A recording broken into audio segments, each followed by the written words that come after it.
My name is Florida Miller. I'm 32 years old, and this is the story of how I legally forced my parents to take back the disabled son they abandoned at my doorstep. When my parents announced their retirement to Florida, I was genuinely happy for them.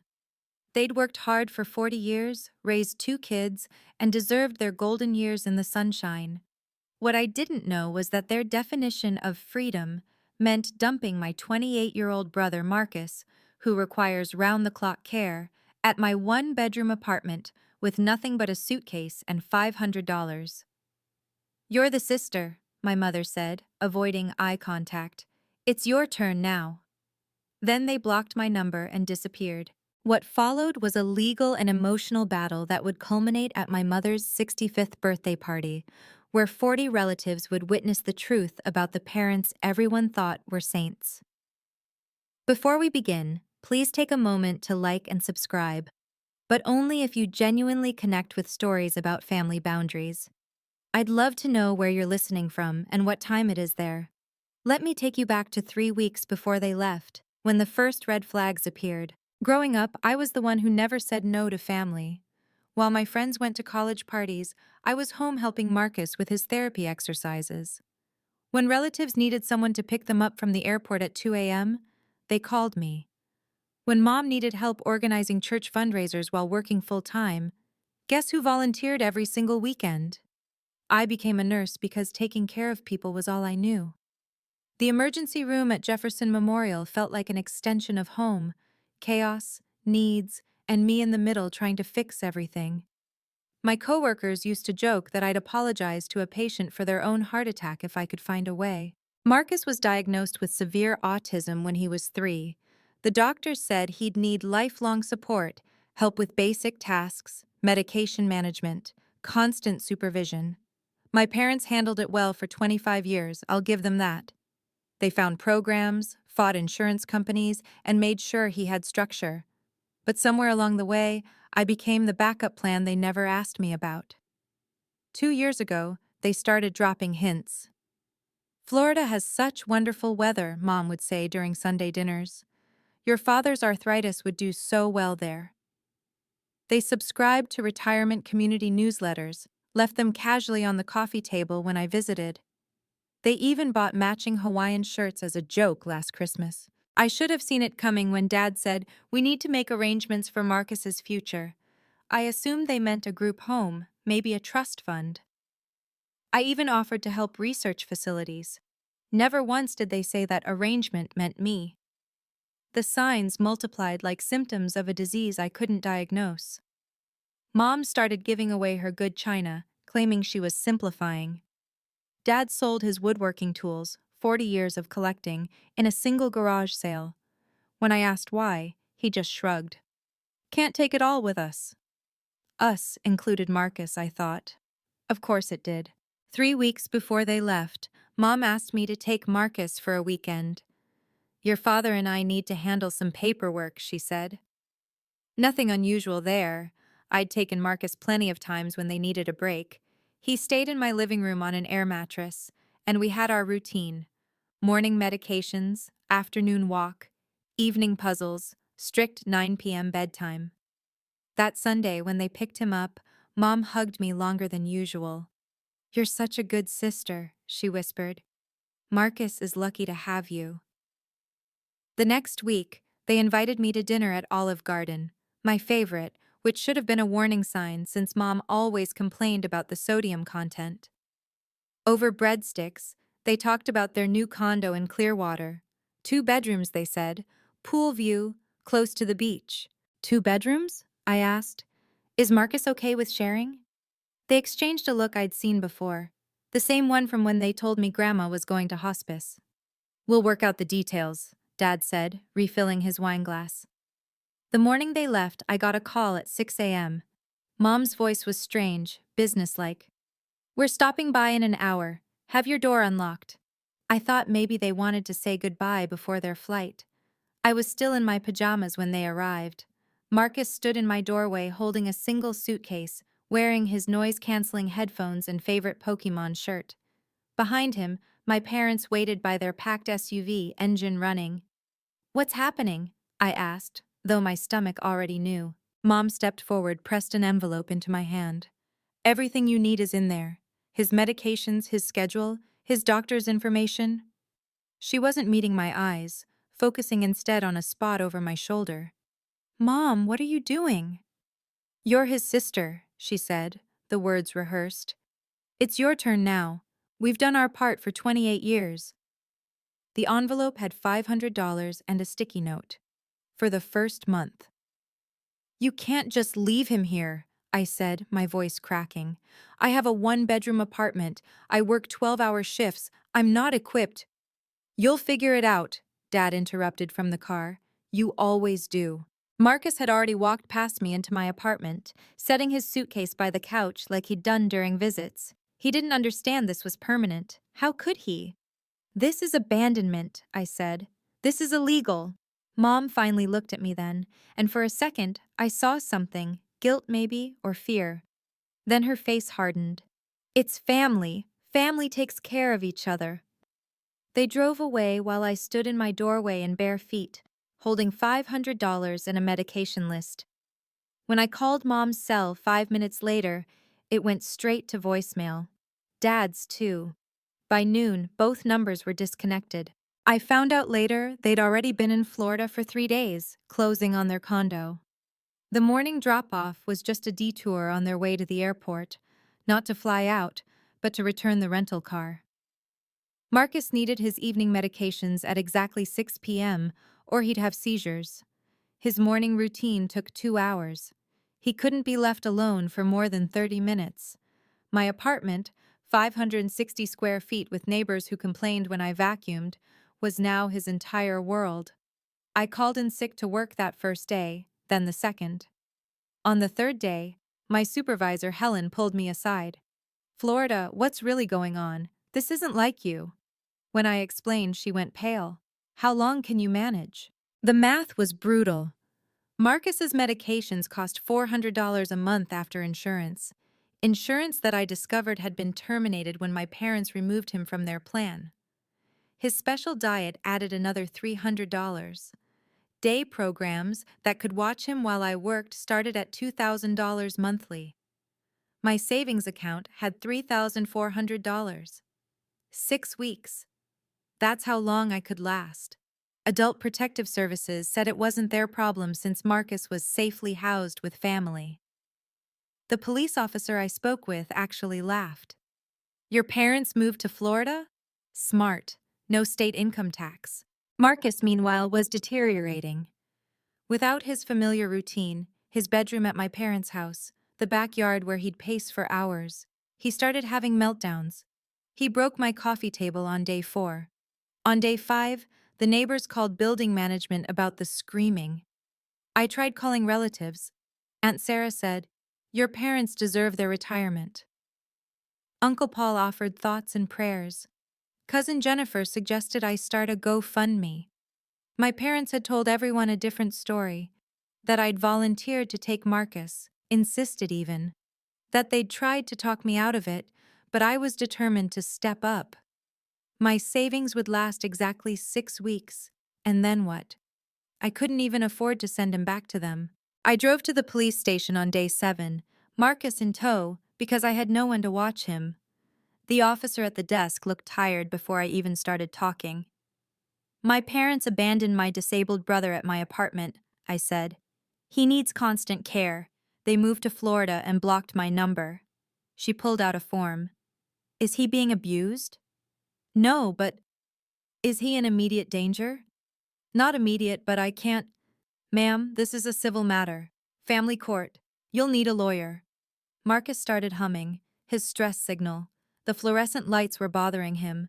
I knew we had maybe 10 minutes before a meltdown. They left him with $500. I tried again. That's not even enough for his medications. The officer softened slightly. Look, I get it. But unless there's abuse or neglect happening right now, we can't intervene. Florida is a different jurisdiction anyway. That evening, I called every family member in my phone. The responses were variations on a theme. Your parents sacrificed so much. They deserve happiness. You're young, you can handle it. Aunt Margaret, Mom's older sister, was the only one who sounded uncomfortable. "They told me you offered," she said quietly. "I didn't." A long pause. "Oh, honey." But even she wouldn't help. "I can't get in the middle of this." Marcus had started refusing meals, only eating goldfish crackers. He wouldn't sleep in the living room, instead standing by my bedroom door, humming until I let him curl up on my floor. My supervisor was running out of patience. The building manager left a note about lease violations regarding unauthorized occupants. That's when I remembered something from 3 years ago. Something about Grandpa's will. If you've ever been the responsible one in your family, you know exactly how I felt. Before we continue, please hit that like button if you believe family responsibility should be shared fairly. And tell me in the comments, have you ever had to set boundaries with family members who took advantage of your kindness? Your stories help others know they're not alone. 3 years ago, Grandpa Joe died and left everything in a trust for Marcus. Not a fortune, about $50,000, but specifically designated for his care. I remembered the family meeting at my parents' house. Everyone gathered around their dining room table while the lawyer explained the terms. The trustees, that's you, Mr. and Mrs. Miller, must ensure Marcus receives appropriate care throughout his lifetime, the lawyer had said. This is a fiduciary responsibility. Dad had signed papers. Mom had signed papers. They'd both nodded seriously when the lawyer explained the penalties for misusing trust funds or failing their duties as trustees.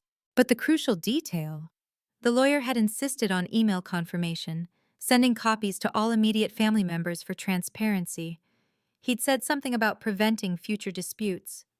Mom had rolled her eyes at the time, as if we'd ever fight over taking care of Marcus.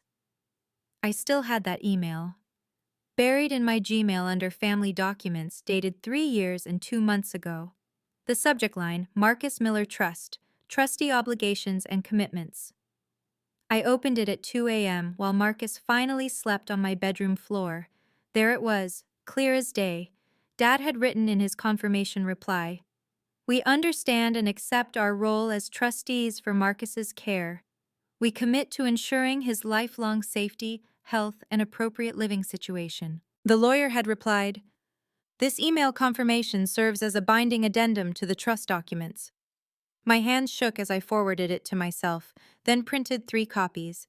One for me, one for a lawyer, and one, I decided in that moment, for the entire family to see. But first, I needed to find the right lawyer. Not just any lawyer. Someone who understood disability rights, elder law, and family accountability. Someone who could make my parents listen. Jennifer Hayes didn't look like a pit bull, but the reviews called her one. "She got my autistic son the services the school district swore didn't exist," one review said. "She made the insurance company cry," said another. Her office was in a strip mall between a Thai restaurant and a tax preparer, but her walls were covered with settlement letters and thank you cards. She listened to my story without interrupting, occasionally writing notes in precise handwriting. When I showed her the email, she leaned back in her chair.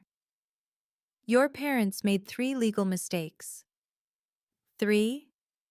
First, abandoning a dependent adult is a crime in both states. Second, as trustees, they have a fiduciary duty they've violated. Third, she pulled up something on her computer. Florida has what's called filial responsibility laws. Adult children can be held responsible for their parents, but it works both ways when there's a documented disability. "So you can help?" "And I can do better than help," Jennifer said. "I can make this very expensive for them. The trust violations alone carry penalties of triple damages. That's $150,000 they'd owe back to Marcus's trust, plus your expenses."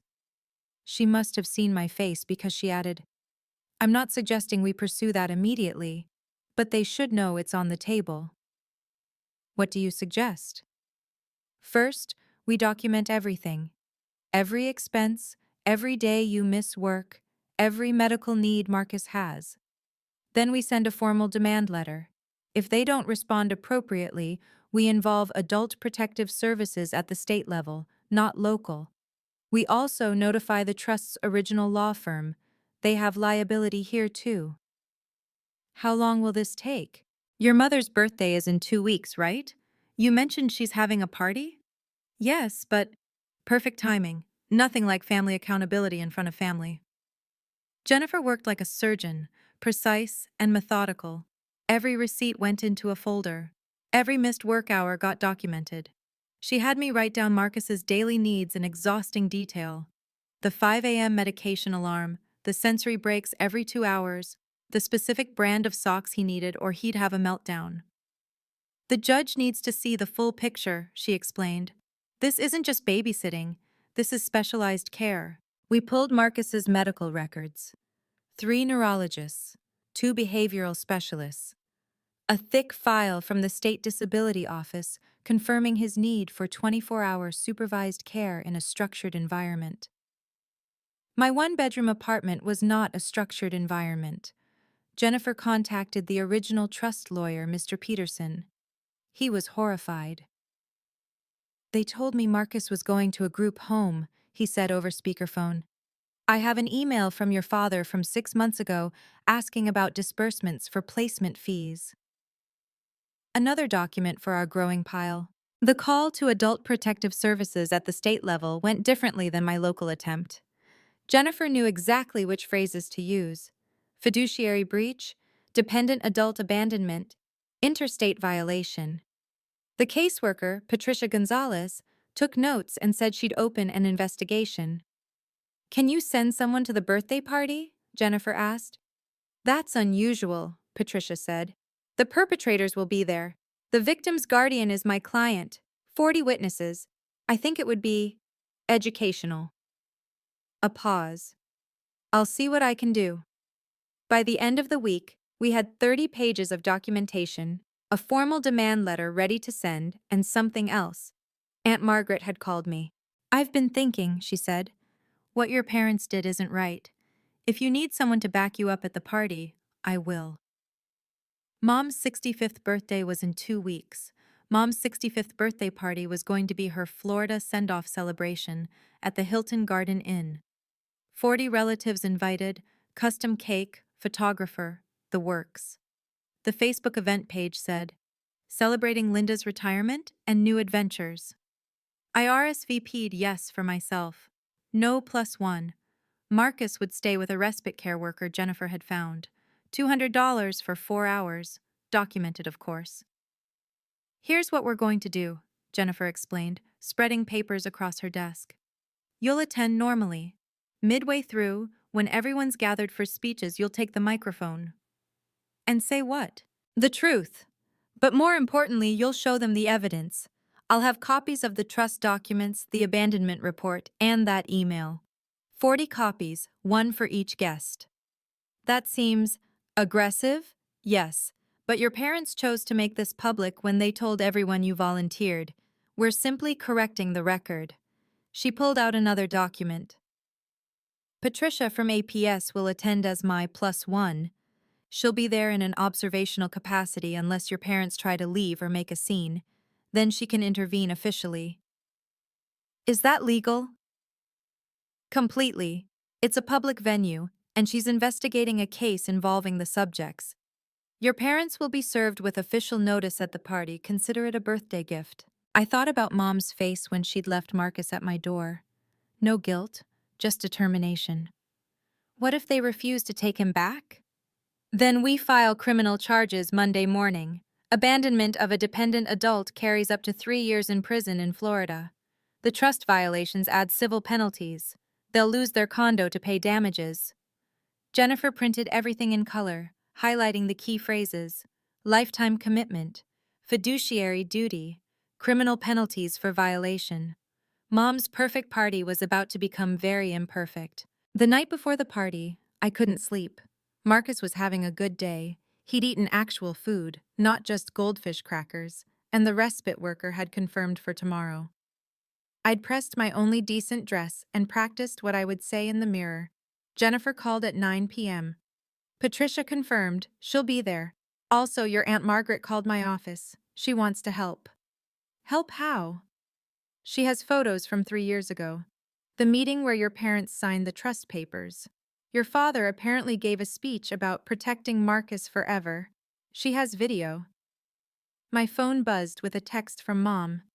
Can't wait to see you tomorrow. Wear something nice. If only she knew. I organized the documents into folders, one master set for me, 40 copies for distribution. Each packet included the email commitment, the trust documents with highlighted sections, and a summary Jennifer had written in plain English. Robert and Linda Miller abandoned their disabled son in violation of state law and fiduciary duty. The respite worker arrived at noon the next day. Marcus didn't want me to leave. He could sense something was different, but she was good with him, redirecting his attention to his favorite puzzle. Good luck, she said. Whatever you're doing, I hope it works. I drove to the Hilton with the boxes of documents in my trunk. My hands were steady on the wheel, but my heart was racing. 40 relatives were about to learn the truth about Linda and Robert Miller, the devoted parents who'd sacrificed everything. Jennifer was already there when I arrived, sitting at the hotel bar with Patricia. They looked like two friends having coffee, not a lawyer and a state investigator about to implode a family party. Ready? Jennifer asked. I thought about Marcus, standing in my doorway with his suitcase. Ready? The Hilton's private dining room was decorated in gold and white, elegant retirement themed. A slideshow of Mom's teaching career played on a loop. The cake, 3 tiers with sugar flowers, said, Happy 65th Linda, Florida bound. Mom swept over in a new sundress, already tanned from her 2 weeks in Clearwater. Florida, you made it! She hugged me, smelling like coconut sunscreen. Where's Marcus? He's with a caregiver, I said evenly. It costs $200. She blinked but recovered. Well, sometimes we need a break, don't we? Dad was holding court at a corner table, showing photos on his phone. The condo has hurricane windows, he was telling Uncle Paul. Safety first in Florida. Relatives filled the room. Cousins, aunts, uncles, Mom's book club, Dad's golf buddies. Everyone wanted to hear about their new life. Mom glowed as she described morning walks on the beach. Dad beamed, talking about year-round golf. You must miss Marcus, though, Cousin Jennifer said. Mom's face did something complicated. Oh, Florida's taking wonderful care of him. She insisted, actually, said it was time we had our own lives. I felt Jennifer Hayes watching from across the room. She'd positioned herself where she could see everything. Patricia sat 2 tables over, looking like any other guest.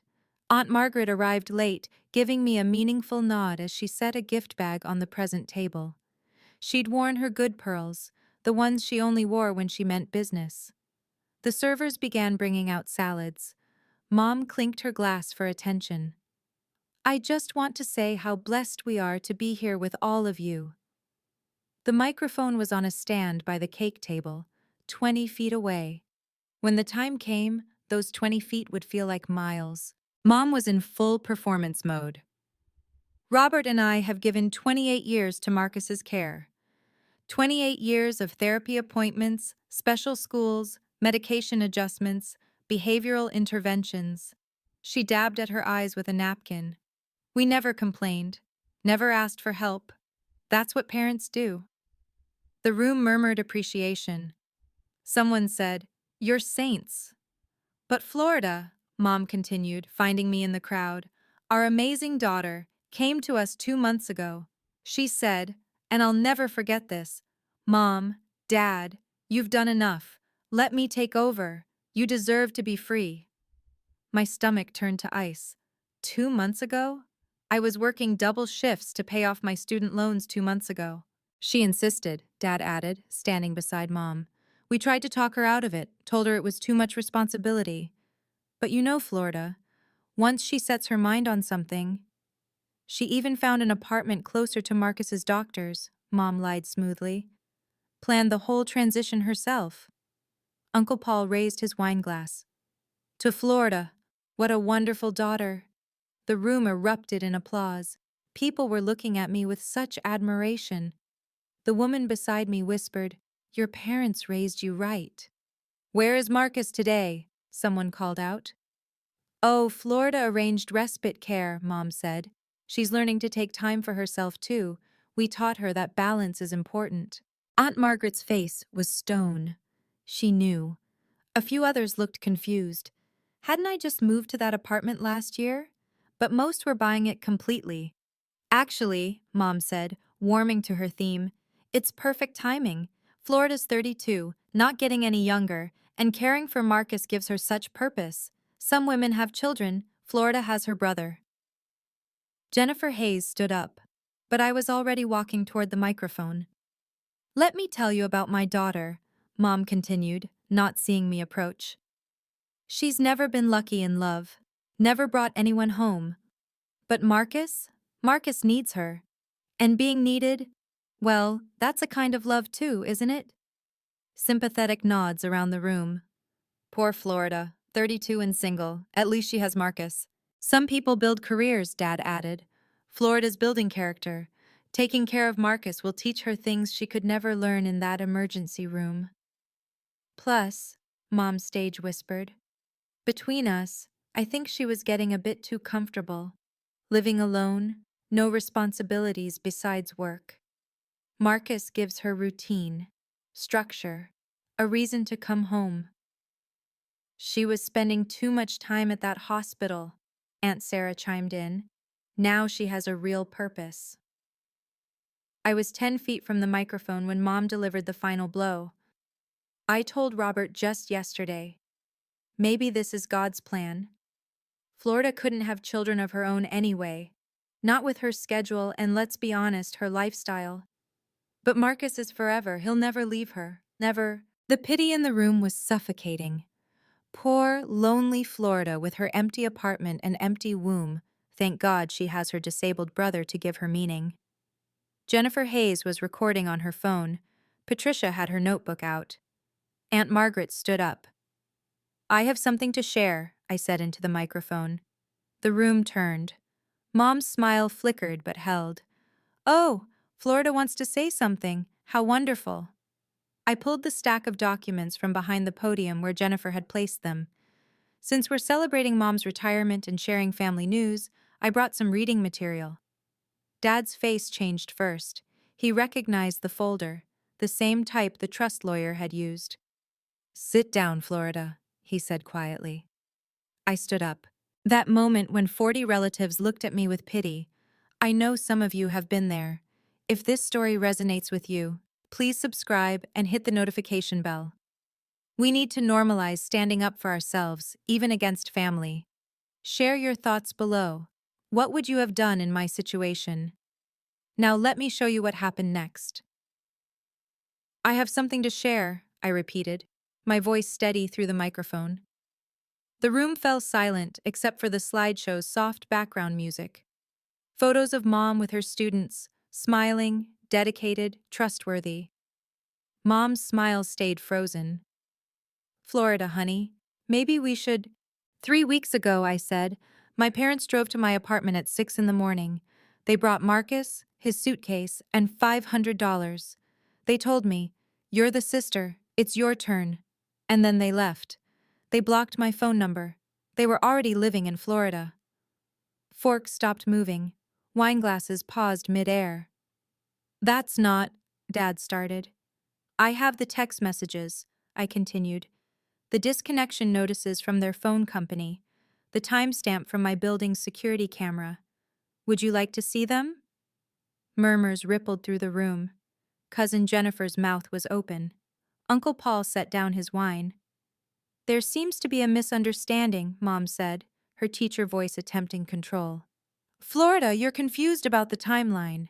No confusion. I pulled out my phone, connected it to the projection system meant for Mom's slideshow. Here's the $500, here's the note, for the first month, here's my bank statement showing the deposit, here's the receipt from the respite worker today.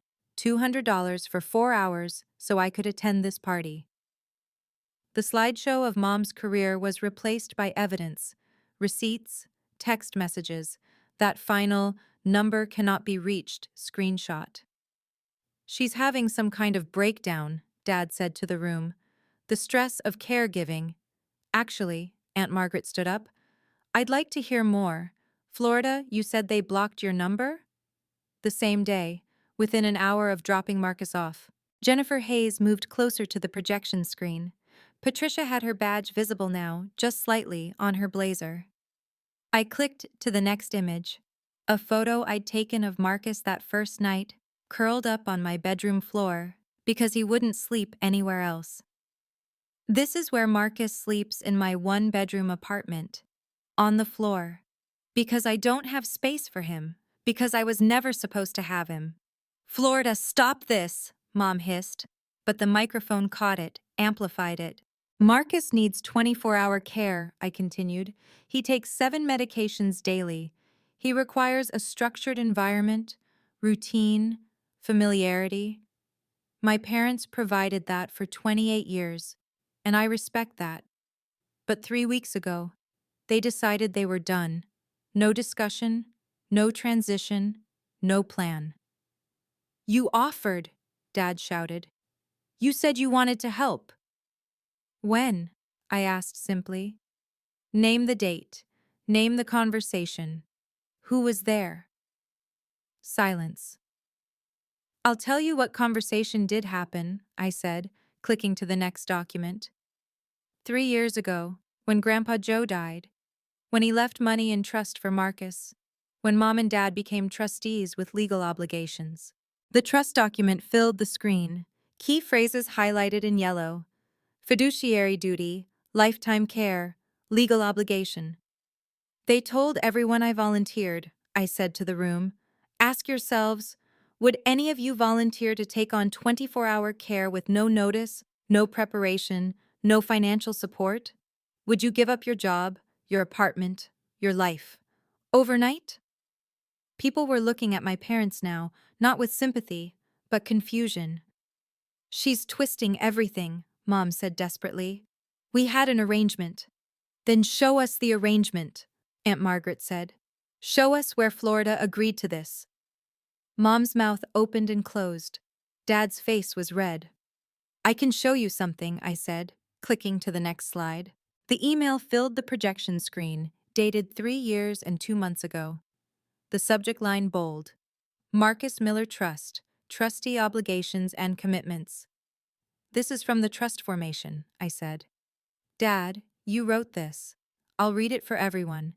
We understand and accept our role as trustees for Marcus's care. We commit to ensuring his lifelong safety, health, and appropriate living situation. The room was dead silent. And here, I clicked, is the lawyer's response. This email confirmation serves as a binding addendum to the trust documents. That was about money, Dad said weakly. Managing the trust money. Then why does it say lifelong care? I asked. Why does it specifically mention appropriate living situation? Is my bedroom floor appropriate, Dad? I clicked again. The screen showed another email, this one from 6 months ago. This is Dad writing to Mr. Peterson, the trust lawyer, asking about disbursements for placement fees. You were planning to put Marcus in a group home, weren't you? Until you realized how much it would cost. That's private correspondence, Mom shrieked. Not anymore, Jennifer Hayes said, standing. I'm Jennifer Hayes, Florida's attorney. Mr. Peterson provided these emails as part of our fiduciary breach investigation. The room erupted, people talking over each other, staring at my parents, at me, at the screen. You hired a lawyer against your parents? Uncle Paul said, but he sounded more shocked than accusatory. I hired a lawyer to protect Marcus, I corrected. And myself, from abandonment, from financial ruin, from parents who think retirement means abandoning their disabled son. Aunt Margaret pulled out her phone. I have something too. She connected it to the projection system. This is from the trust meeting 3 years ago. A video started playing. Dad at the dining room table raising a glass, to Marcus, and to our commitment to his care, forever and always. Patricia Gonzalez stood up, her badge now fully visible. I'm from Adult Protective Services, state level. I'm here investigating a report of dependent adult abandonment. The room went silent again. Someone dropped a fork. This is a family matter, Dad said, but his voice shook. Abandoning a dependent adult is a criminal matter, Mr. Miller, Patricia said calmly, particularly when that adult is under a trust that you control as fiduciaries. Jennifer Hayes opened her briefcase on the gift table, pulling out official documents. Mr. and Mrs. Miller, you're being formally notified of several violations. First, criminal abandonment under Florida Statute 825.102. Second, breach of fiduciary duty under the Marcus Miller Trust. Third, financial exploitation of a vulnerable adult. Financial exploitation? Mom's voice cracked. We gave Florida money. $500, I said. For someone who needs $4,000 a month in care. You kept the $50,000 trust while dumping the $50,000 annual responsibility. These are serious charges, Patricia added. Abandonment alone carries up to 3 years imprisonment.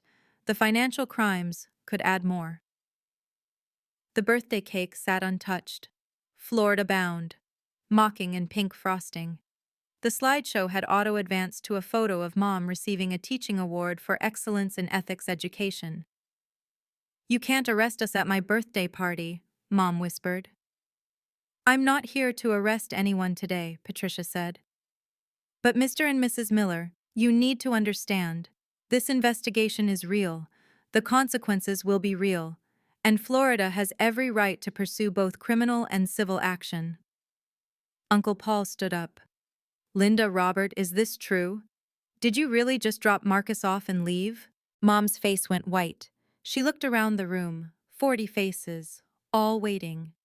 Her book club friends, Dad's golf buddies, the church choir director, everyone who'd thought they were the perfect parents. We deserve a life too, Mom exploded, mascara starting to run. 28 years. Do you people understand? 28 years of therapy appointments, meltdowns, medications, special schools, no vacations, no freedom, no life. Then you should have made proper arrangements, Aunt Margaret said coldly. Not dumped him like unwanted luggage. Florida doesn't have her own family, Dad said, desperate now. She's single, no kids. What else is she doing with her life? Working, I said. Saving lives in the ER, paying off student loans, building my own future. Or was, until you decided my life mattered less than your golf games. That's not fair. Fair? I laughed, but it wasn't funny. You want to talk about fair? You had 28 years to plan, to save, to arrange proper care. Instead, you snuck away like thieves, leaving me with a human being who needs round-the-clock care. You're being dramatic, Dad said, his default dismissal. Jennifer Hayes spoke up. Mr. Miller, would you abandon a dog with $500 and no return address? That's different. You're right. Abandoning a dog is a misdemeanor. Abandoning a dependent adult is a felony. Mom collapsed into her chair. We just wanted some peace. Is that so wrong? We just wanted a few years of peace. Then you should have asked for help, I said. Made arrangements, hired caregivers, used the trust money for its intended purpose, not committed fraud and abandonment. Fraud? Dad's voice cracked. Patricia nodded. Telling everyone Florida volunteered when she didn't? That's fraud. Taking trust disbursements while abandoning the beneficiary? That's fraud. Filing taxes claiming Marcus as a dependent while he's living elsewhere? That's fraud. The room was learning exactly who Robert and Linda Miller really were. Jennifer Hayes placed a document in front of my parents. Here are your options. Option 1, you immediately resume care of Marcus. You use the trust funds appropriately. You reimburse Florida for all expenses and lost wages. You establish a proper care plan with professional oversight. Option 2, Dad asked, his voice barely audible. Criminal prosecution. Civil lawsuit for trust violations. Penalties of triple damages. That's $150,000. Possible imprisonment. Definite bankruptcy, since you'll lose that Florida condo to pay damages. There's a third option, I said, surprising even Jennifer. You pay me $4,500 a month to care for Marcus properly. You maintain his insurance. You establish a special needs trust that I control. and you submit to quarterly reviews by APS. Mom looked up, mascara streaked. 4,500? That's the cost of proper care. That's what you should have been paying all along instead of pretending $500 was generous. We don't have that kind of money, Dad lied. Aunt Margaret laughed bitterly. You just bought a $200,000 condo in cash. We all know about Grandpa's other inheritance, Robert. The one you didn't put in trust.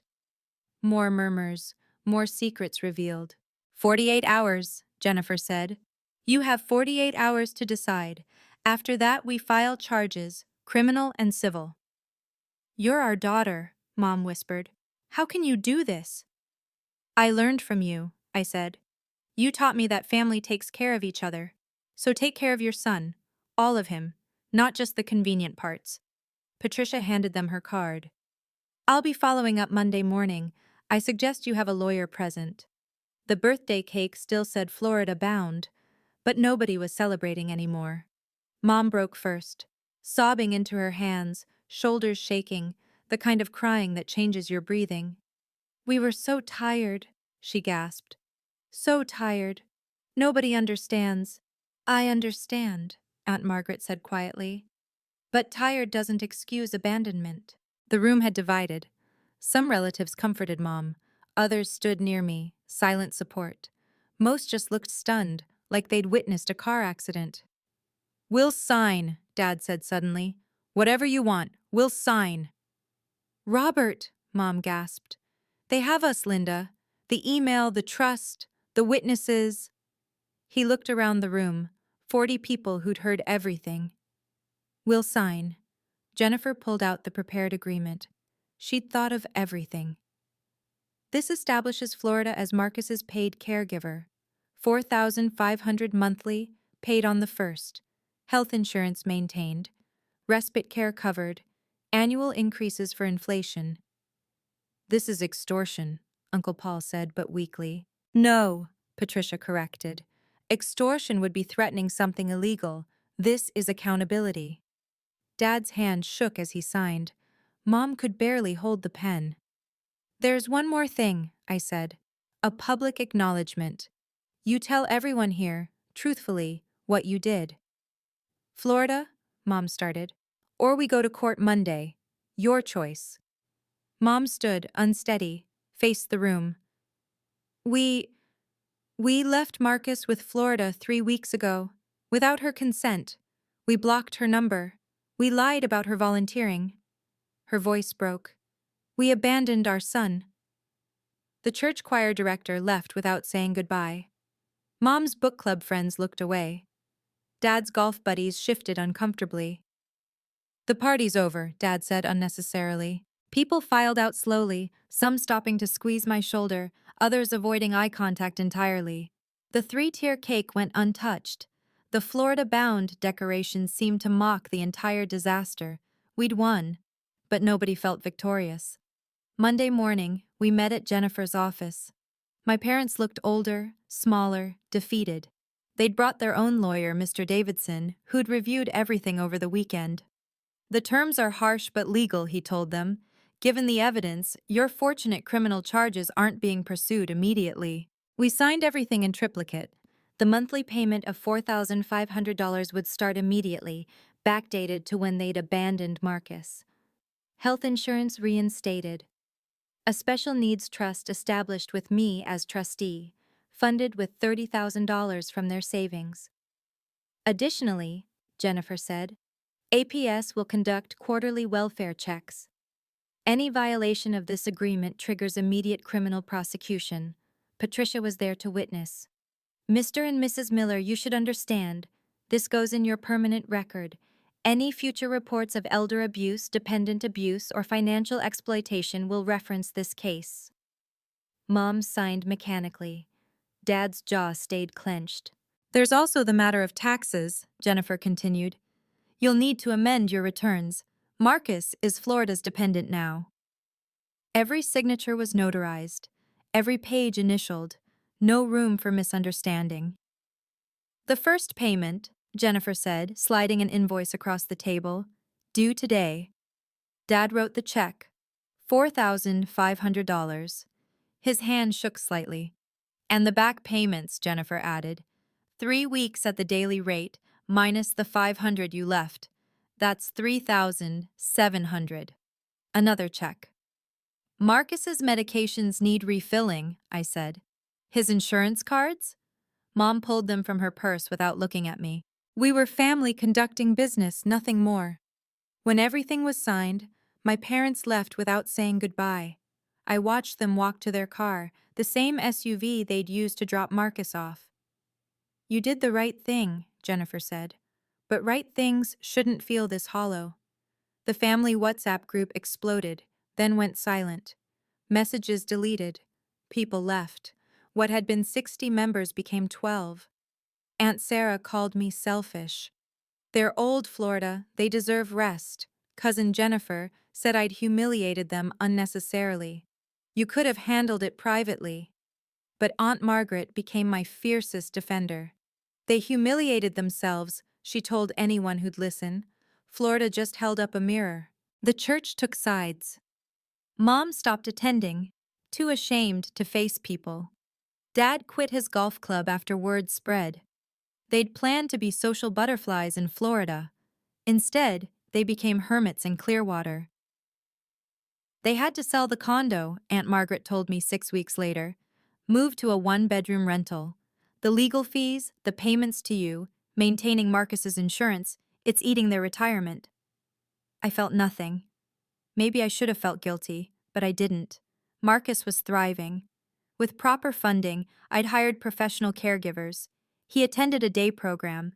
He had his own room now. I'd moved to a 2-bedroom with the first payment. He still needed routine, still had hard days, but he was safe, cared for, not abandoned. Not. 3 months later, Uncle Paul called. Your mom's sick, stress-related, the doctor says. Your dad's struggling. They can afford health care, I said. They have insurance. That's cold, Florida. No, cold is dropping your disabled son at someone's door with $500 and disappearing. The family reunion that year had 12 people instead of 60. Nobody mentioned Marcus or my parents or the birthday party that became evidence in an APS file. Some bridges, once burned, light the way forward. 6 months into our new arrangement, Marcus spoke his first new word in 3 years. Home. He was pointing at our apartment, the 2-bedroom I'd rented with proper space for him. His room had the same blue walls as his old one, the same Pokemon posters, the same weighted blanket, structure, routine, safety. The day program at Riverside Center changed everything. Professional staff who understood autism, sensory rooms, peer interaction. Marcus made a friend, another man named David, who liked puzzles too. They sat together, not talking, just existing peacefully side by side. He's making remarkable progress, his behavioral therapist said. The consistency is helping. The stress of the transition is fading.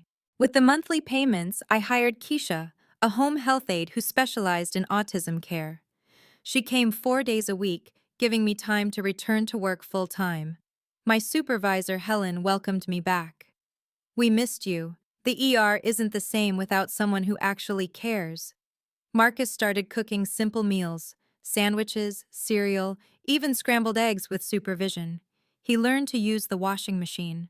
Small victories that my parents had never believed possible because they'd stopped trying years ago. Your brother has more capability than anyone realized, his doctor said. He just needed the right support. The quarterly APS visits became routine. Patricia always noted the same thing. Environment appropriate, client thriving, care plan being followed. I sent my parents monthly updates. Photos of Marcus at the day program. Reports from his doctors. Not to hurt them, but to document. To show that with proper resources and respect, Marcus could grow. They never responded. But they never missed a payment either. Marcus was finally getting what he'd always deserved. Not just care, but dignity. Not just supervision, but support to become his best self. A year later, I ran into Mom at Walmart.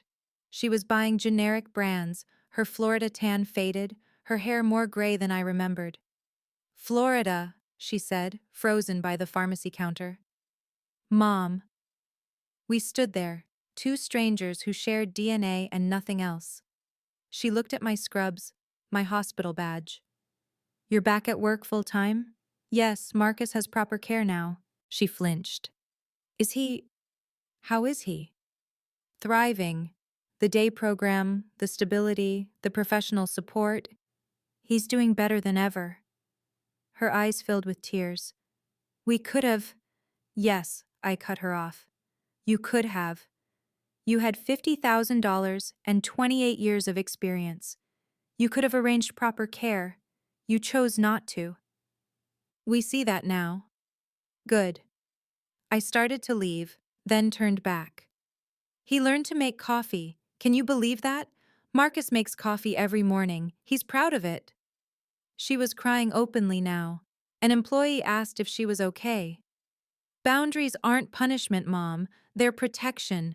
I protected Marcus. I protected myself. That's what family really does. I left her there. Our relationship would never recover. Some wounds cut too deep. But I'd learned something valuable. Love doesn't mean accepting abuse.